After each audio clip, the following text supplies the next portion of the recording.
Hi guys, so meron tayo ditong model ng Dell.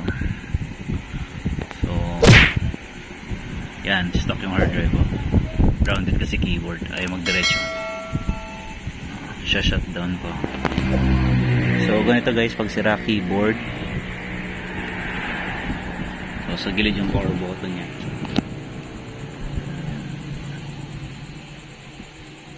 Power natin on. Dell Studio.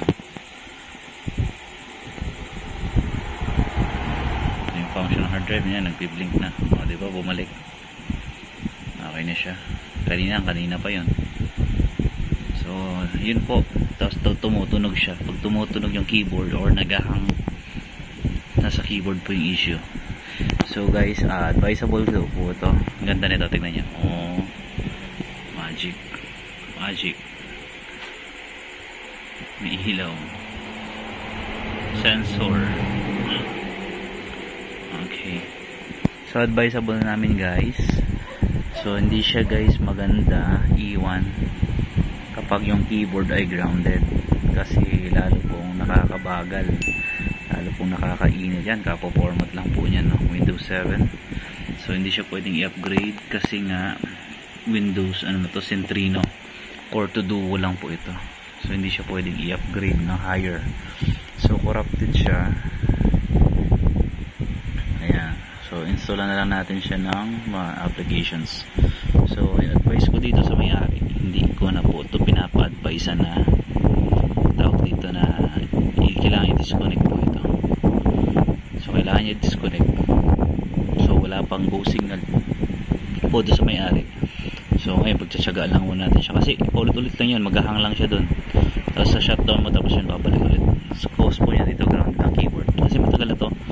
Imagine niyo po, Centrino 2000 ano pa po ito, 2010 pababa yan. Centrino na yan. Ayan ano po ngayon, 13 years more than 13 years na po siya. 4 gig RAM, 500 dito. Totoo naman po, mabilis siya kasi 400 yung memory niya. Ayan o, Core to Duo processor o processing power, Core to Duo 2009-2010 po yan naghahari pababa.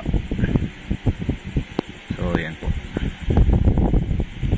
Okay, so yun lang guys.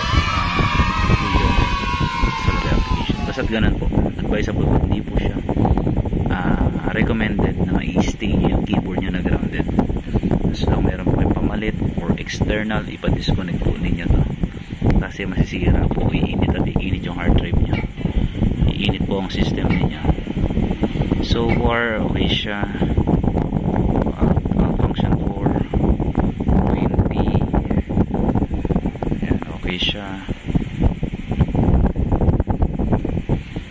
Okay, so balik siya ganyan, start. Okay, pero may dito sa area niya na to, meron siyang grounded sa area na to. Yan. So thank you guys sa panonood, and I hope may nag-enjoy kayo.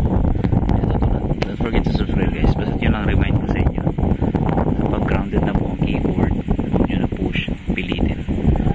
Sunod po niyan, sisirain niya yung hard drive, sisirain niya yung motherboard. Yan. So ito kasi guys, matibay ito, original po ito. Yung mga laptop natin na ngayong bagong labas generation, madali lang po silang mamatay. Once na uminit sila, na-reach yung init nila, automatic papatay. Magtitrip yung mga parts, magtitrip yung mga pyesa, capacitor, resistor, MOSFET, basta't mga IC chip nya, BIOS, mga ganun, corrupted BIOS. So ganun po labas nya. Sige po, and thank you, God bless. Don't forget to subscribe and like and share this video.